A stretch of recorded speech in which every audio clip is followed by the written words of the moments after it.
Hello dear student, आज हम discuss करने वाले हैं इपीथीलियम। इपी का मतलब होता है अपॉन, थीलियम मतलब ग्रो, यानी अपॉन ग्रो। यानी ये जो इपीथीलियम है ये एक ऐसा टिश्यू है जो किसी अन्य टिश्यू के ऊपर ग्रो करता है। सबसे पहले आइए हम देख लेते हैं इपीथीलियम। तो इपीथीलियम जो होता है वो क्या होता है कि एक लेयर पे रेस्ट होता है। ये इसकी सेल हो गई। ये जो लेयर होता है ये नॉन सेलुलर होता है जिसे हम लोग बेसमेंट मेम्ब्रेन बोलते हैं। और ये हो गई सेल, इपिथेलियल सेल। इनके बीच में आप लोग देख सकते हैं लिटिल इंटरसेलुलर स्पेस होता है, लिटिल इंटर सेलुलर स्पेस। अब लिटिल इंटरसेलुलर स्पेस है, इसका मतलब ये हुआ कि इसमें लिटिल इंटरसेलुलर मैट्रिक्स होगा।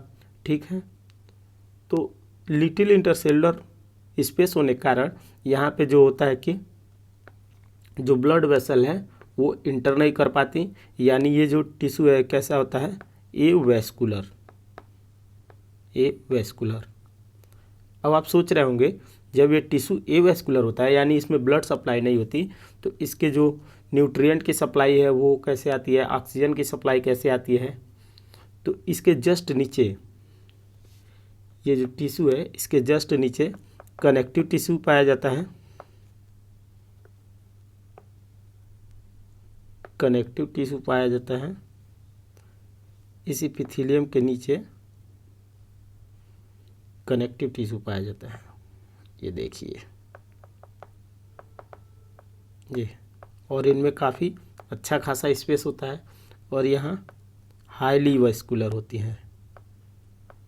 और यहाँ से जो न्यूट्रिएंट होते हैं ये डिफ्यूज होके इन सेल के पास जाती हैं और ऑक्सीजन और गैसेस भी डिफ्यूज होकर सेल के पास जाती हैं और इससे ये न्यूट्रिएंट और अपना रेस्पिरेशन की जो भी प्रोसेस है वो कंप्लीट करते हैं। अब बात करते हैं जो इपिथेलियल टिश्यू होता है वो इपिथेलियल टिश्यू में हाई रीजनरेशन पावर होता है, क्योंकि ये आउटसाइड और बॉडी की लाइनिंग या किसी डक्ट की लाइनिंग की कैविटी। तो इपिथेलियम जो होता है एक टाइप का टिश्यू होता है जिसमें सेल पाए जाते हैं जो कि कम्पैक्टली अरेंज होती हैं और जो एक मेम्ब्रेन पे रेस्ट करती हैं जिसे हम लोग बेसमेंट मेम्ब्रेन बोलते हैं। इसे हम लोग बेसमेंट मेम्ब्रेन बोलते हैं। और सेल जो होती हैं वो काफ़ी कम्पैक्टली पैक्ड होती हैं, यानी इसमें लिटिल इंटरसेलुलर स्पेस होता है। लिटिल इंटरसेलुलर स्पेस होने के कारण इसमें लिटिल मैट्रिक्स होता है। ये सभी जानते हैं। ये जो इपिथेलियल टिश्यू होता है ये ए वेस्कुलर होता है, यानी इसमें ब्लड की सप्लाई नहीं होती है। जो कनेक्टिव टिश्यू में जो ब्लड की सप्लाई होती है जो इसके जस्ट नीचे होती है उससे ये अपना न्यूट्रिएंट और ऑक्सीजन ड्राइव करता है। जो इपिथेलियल टिश्यू है उसमें हाई रीजनरेटिव पावर होता है, यानी ये बियर और टीयर होते हैं क्योंकि ये बॉडी की लाइनिंग या डक्ट की जो होती है इनर लाइनिंग बनाते हैं। तो ये बियर टीयर होते रहते हैं, यानी बियर टीयर यानी डैमेज होते रहते हैं, तो ये रीजनरेट होते रहते हैं। इसमें हाई रीजनरेशन पावर होती है इपिथेलियम में। तो अब देखते हैं हम लोग इपिथेलियम को दो टाइप में डिवाइड किया गया। बेसिस क्या था, on the basis of number of cell layer. इस जो इपिथेलियम है वो दो टाइप में डिवाइड किया गया। सेल लेयर के बेसिस पे सिंगल सेल का लेयर है या कि मल्टी सेलुलर लेयर है, दो या दो से अधिक सेल का लेयर है। अगर सिंगल सेल का लेयर है तो इसे सिंपल इपिथेलियम बोल दिया गया, और दो या दो से अधिक सेल का लेयर है तो उसे कंपाउंड इपिथेलियम बोल दिया गया। तो कंपाउंड इपिथेलियम जो होता है वो क्या करता है, प्रोटेक्शन करता है, जैसा कि हमारे ये स्किन में प्रेजेंट होता है। जो सिंपल इपिथेलियम होता है वो वन लेयर का बना होता है ऐसे। अब इसमें स्ट्रक्चरल मॉडिफिकेशन के आधार पे on the basis of structural modification of cell. Cell के स्ट्रक्चरल मॉडिफिकेशन के आधार पर इसको तीन प्रकार में डिवाइड किया गया, तीन पार्ट में डिवाइड कर दिया गया। Simple squamous, simple cuboidal, simple कॉलुमनार। Simple squamous ये ऐसे सेल होते हैं, ऐसे ऐसे इरेगुलर इनका बाउंड्री होता है। और ये जैसे आप फ्लोर देखे होंगे, जो फुटपाथ होता है वहाँ पे ऐसे टाइल्स लगे होते हैं, ऐसे इरेगुलर बाउंड्री के, ये सिंपली ऐसे ही होते हैं। और ये फ्लैट सेल होते हैं, ऐसे फ्लैट सेल होते हैं, इनकी बाउंड्री इरेगुलर होती है, इसलिए इन्हें टेसिलेटेड इपिथेलियम बोलते हैं और इन्हें पेवमेंट इपिथेलियम भी बोलते हैं। ये हमारे शरीर में डिफ्यूजन बाउंड्री, जहाँ भी डिफ्यूजन बाउंड्री फॉर्म करना होगा इन्हें ही हम यूज करते हैं, सिंपल स्क्वैमस को। ठीक, फिर आते हैं सिंपल क्यूबॉइडल। ये क्यूब लाइक सेल होते हैं, ऐसे क्यूब लाइक सेल होते हैं, क्यूब के समान सेल होते हैं। इनका फंक्शन होता है सिक्रीशन और एब्जॉर्प्शन। फिर आते हैं कॉलुमनार इपिथेलियम। ये जो कॉलुमनार इपिथेलियम होते हैं ये टाल होते हैं, सिलेंडर होते हैं। न्यूक्लियस जो होता है इनका बेस पे होता है और इलांगेटेड होता है। फंक्शन ये भी कैसा करते हैं, सिक्रीशन और एब्जॉर्प्शन। यानी सिंपल क्यूबॉइडल भी सिक्रीशन और एब्जॉर्प्शन करता है, सिंपल कॉलुमनार भी सिक्रीशन और एब्जॉर्प्शन करता है। अब आइए हम इनके एग्जाम्पल देख लेते हैं। Simple squamous.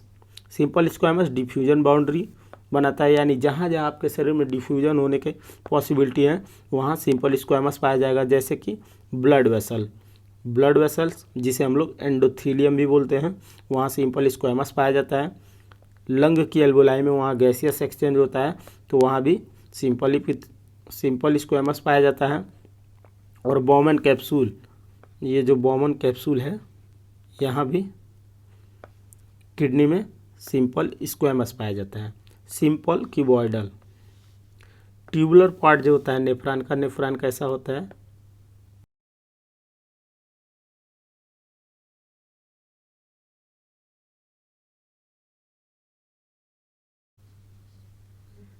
ये बॉमन कैप्सूल हो गया, ये पीसीटी और ये डीसीटी, यानी ये जो ट्यूबुलर पार्ट हो गया पीसीटी और डीसीटी में यहाँ पे क्या पाए जाते हैं, सिंपल क्यूबॉइडल एपिथेलियम पाए जाते हैं। और duct of gland, DOG, duct of gland में पाए जाते हैं सिंपल क्यूबॉइडल। सिंपल कॉलुमनार जो होते हैं स्टमक और इंटेस्टाइन में पाए जाते हैं। तो हमारा जो ये एग्जाम्पल है ये काफ़ी इम्पोर्टेंट है, सबसे ज़्यादा इम्पोर्टेंट यही है इस पोर्शन में। तो आइए इसे एक बार और डिस्कस कर लेते हैं।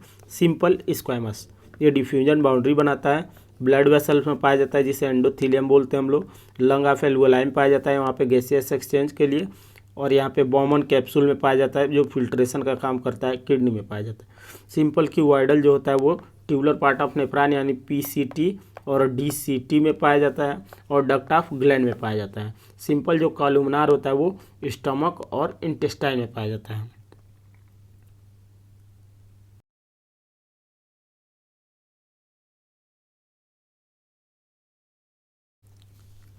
अब जो कुछ जो होते हैं सम क्यूबॉइडल और कॉलुमनार एपिथेलियम के जो फ्री सरफेस होते हैं, ये एक तो सरफेस ये लाइनिंग बनाता है तो उस पर, और ये जो फ्री सरफेस हुआ है ये वाला, ये कुछ मॉडिफिकेशन शो करते हैं। जैसे इस पर ब्रश बॉर्डर, यानी ऐसे ऐसे ऐसे ब्रश बॉर्डर पाया जाता है, ब्रश बॉर्डर एपिथेलियम हो सकते हैं। या इस पर क्या हो सकता है, फ्री सरफेस पे सीलिया हो सकते हैं, तो इन्हें हम लोग सीलिएटेड एपिथेलियम बोलते हैं। ये तो कॉलुमनार और क्यूबॉइडल में भी ऐसे ऐसे हो सकते हैं, इन्हें ब्रश बॉर्डर क्यूबॉइडल बोलते हैं। ऐसे ऐसे बहुत सारे हो सकते हैं, ब्रश बॉर्डर क्यूबॉइडल। और क्यूबॉइडल में भी क्या हो सकते हैं, बहुत सारे सीलिया हो सकते हैं। तो यहाँ से देख सकते हैं आप लोग, सम जो क्यूबॉइडल और कॉलुमनार एपिथेलियम होते हैं उनके फ्री सरफेस पे मॉडिफिकेशन पाया जाता है। जो ब्रश बॉर्डर एपिथेलियम हो सकता है, ऐसे बहुत सारे ब्रश बॉर्डर जो सरफेस एरिया को इंक्रीज करते हैं। ये क्यूबॉइडल अगर होंगे तो किस में पाए जाते हैं, पीसीटी ऑफ किडनी, किडनी के पीसीटी में पाए जाते हैं क्यूबॉइडल ब्रश बॉर्डर एपिथेलियम। और कॉलुमनार ब्रश बॉर्डर एपिथेलियम पाए जाते हैं स्मॉल इंटेस्टाइन में, क्यों? क्योंकि यहाँ पे मैक्सिमम एब्जॉर्प्शन होता है और यहाँ पे सरफेस एरिया इंक्रीज करने के लिए ब्रश बॉर्डर इपिथेलियम पाया जाता है। जबकि सिलिएटेड इपिथेलियम जो होता है वो क्या करता है कि जो पार्टिकल होते हैं या जो फॉरेन एजेंट होते हैं उसे बाहर करने के लिए रिस्पॉन्सिबल होता है।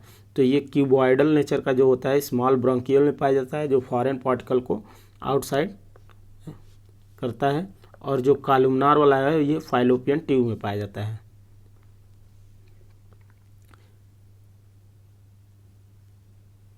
फिर हम डिस्कस कर लेते हैं ग्लैंडुलर इपिथेलियम। कुछ जो कॉलमनार और क्यूबॉइडल इपिथेलियम होते हैं स्पेशलाइज हो जाते हैं किसके लिए? सिक्रीशन के लिए। एब्जॉर्प्शन और सिक्रीशन था, तो ये सिक्रीशन वाले पार्ट में कौन कौन से थे? कॉलमनार था और क्यूबॉइडल था। तो ये क्या होते हैं कि सिक्रीशन के लिए कुछ मॉडिफिकेशन करते हैं और ये ग्लैंडुलर इपिथेलियम में कन्वर्ट हो जाते हैं। यहाँ पे याद रहना चाहिए आपको, सिंपल में कौन से नहीं आते हैं? स्क्वैमस वाले ग्लैंड का फॉर्मेशन नहीं करते हैं। कौन कौन से करते हैं? सम, ऑल नहीं, सम कॉलमनार क्यूबॉइडल इपिथेलियम करते हैं। और इसका बेसिस क्या है? सेल नंबर के बेसिस पे हमने ग्लैंडुलर इपिथेलियम को दो पार्ट में डिवाइड कर दिया। यूनिसेलुलर ग्लैंड यानी एक सेल पाया जाएगा जो ग्लैंड की तरह काम करेगा, और मल्टी सेलुलर ग्लैंड यानी बहुत सारे सेल मिलके एक ग्लैंड का काम करेंगे। तो यूनिसेलुलर ग्लैंड में बस एक ही एग्जाम्पल है, आप यहाँ रख सकते हैं गॉबलेट सेल, जो कि एलिमेंट्री कैनाल में पाया जाता है और ये कॉलमनार होता है। बाकी जितने भी ग्लैंड है वो मल्टी सेलुलर ग्लैंड में आ जाएंगे। सलाइवरी ग्लैंड, टेस्टिस, ओवरी, ये सारे ग्लैंड इसमें आ जाएंगे। फिर हमने ग्लैंडुलर इपिथेलियम को एक और टाइप से डिवाइड किया। ग्लैंड को हमने मोड ऑफ पोरिंग के आधार पे, on the basis of mode of pouring their secretion, दो टाइप में डिवाइड किया, एक्सोक्राइन ग्लैंड और एंडोक्राइन ग्लैंड। एक्सोक्राइन ग्लैंड यानी जिनमें डक्ट प्रेजेंट होता है, और एंडोक्राइन ग्लैंड जिसमें डक्ट एब्सेंट होता है। तो जिसमें डक्ट प्रेजेंट होता है उन्हें एक्सोक्राइन ग्लैंड, और इनके सिक्रीशन जो हो सकते हैं क्या हो सकते हैं? सलाइवा इनका सिक्रीशन होता है, ईयर वैक्स इनका सिक्रीशन हो सकता है, स्वेट हो सकता है, मिल्क हो सकता है, ऑयल हो सकता है, डाइजेस्टिव एंजाइम हो सकता है। एंडोक्राइन ग्लैंड ऐसे ग्लैंड जिनमें डक्ट नहीं पाया जाता उन्हें एंडोक्राइन ग्लैंड कहते हैं। ये अपना सिक्रीशन डायरेक्ट ब्लड में डाल देते हैं और इनके सिक्रीशन को हम लोग हार्मोन बोलते हैं।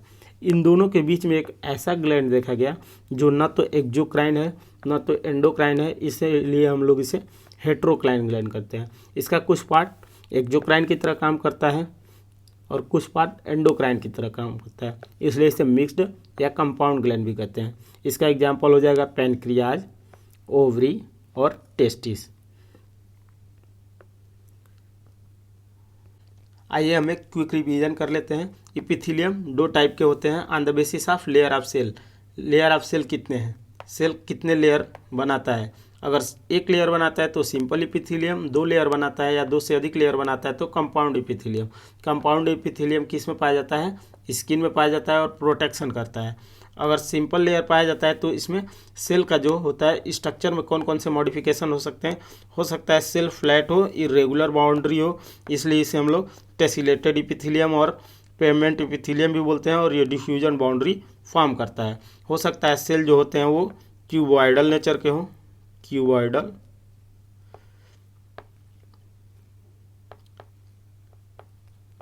क्यूब लाइक हो, तो इसलिए हम लोग सिंपल क्यूबॉइडल बोलते हैं, और इनका फंक्शन सिक्रीशन और एब्जॉर्प्शन होता है। सेल जो हो सकते हैं कॉलमनार हो, और इनका टाल और सिलेंडर हो, न्यूक्लियस बेसल हो और इलांगेटेड हो। फंक्शन इनका भी सिक्रीशन और एब्जॉर्प्शन। अगर एग्जाम्पल की बात करें तो सिंपल स्क्वैमस का एग्जाम्पल हो जाएगा ब्लड वेसल्स, एंडोथीलियम में पाए जाते हैं, लंग एल्वेलाई में पाए जाते हैं, बॉमन कैप्सूल ऑफ किडनी में पाए जाते हैं। सिंपल क्यूबॉइडल की बात करें तो ट्यूबुलर पार्ट ऑफ नेफ्रॉन यानी पीसीटी और डीसीटी में, डक्ट ऑफ ग्लैंड में भी पाए जाते हैं।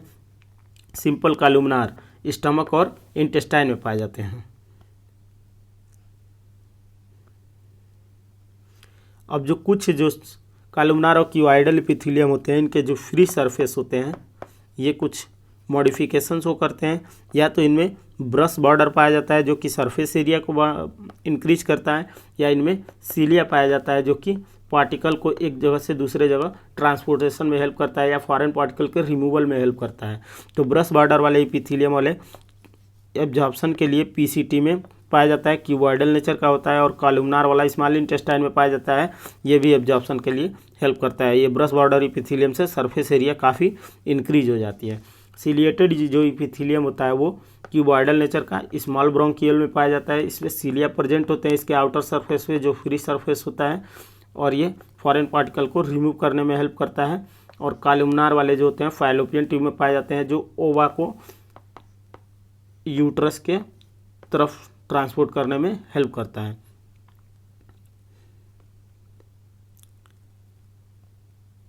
फिर जो ग्लैंडुलर इपिथेलियम होते हैं, यानी कुछ जो कॉलमनार और क्यूबॉइडल इपिथेलियम होते हैं, वो अपने में आपने मॉडिफिकेशन करके किसके लिए स्पेशलाइज हो जाते हैं, सिक्रीशन के लिए, तो हम उन्हें ग्लैंडुलर इपिथेलियम बोलते हैं। और इसका बेसिस क्या है, सेल नंबर के बेसिस पे हमने 2 टाइप में डिवाइड कर दिया, यूनिसेलुलर ग्लैंड और multicellular gland. Unicellular gland का एग्जांपल हो जाएगा goblet cell of alimentary canal. जो एलिमेंट्री कैनाल है उसमें गॉबलेट सेल पाए जाते हैं जो कि कॉलमनार नेचर के होते हैं, ये यूनिसेलुलर ग्लैंड के एग्जांपल हो जाएंगे। मल्टी सेलुलर ग्लैंड के रेस्ट ऑल जितने भी ग्लैंड है वो मल्टी सेलुलर ग्लैंड के एग्जांपल हो जाएंगे। सलाइवरी ग्लैंड इसमें एनसीईआरटी में दिया हुआ है। और भी हम ग्लैंड को एक टाइप से और भी डिवाइड कर सकते हैं, ये सिक्रीशन कैसे देते हैं। ये एक जिनमें डक्ट पाया जाता है, एक जिनमें डक्ट नहीं पाया जाता है। जिनमें डक्ट नहीं पाया जाता है डक्टलेस ग्लैंड बोलेंगे, जिनका सिक्रीशन हार्मोन कहलाता है, एंडोक्राइन ग्लैंड होते हैं। और एक्सोक्राइन जिनमें डक्ट पाया जाता है, इनके सिक्रीशन को saliva, earwax, sweat, milk, oil, digestive enzyme, इन दोनों के बीच में, यानी न कि एक्सोक्राइन है न ही एंडोक्राइन है, यानी कुछ पार्ट इसका एक्सोक्राइन है या कुछ एंडोक्राइन है, तो इन्हें mixed gland, heterocrine, compound gland बोलते हैं। और इसका एग्जांपल हो जाएगा पैनक्रियाज, ओवरी, टेस्टिस। तो इसका पीडीएफ हम अपने टेलीग्राम चैनल पे पोस्ट कर देंगे, आप देख सकते हैं जाके और डाउनलोड कर सकते हैं। Thank you for watching this video.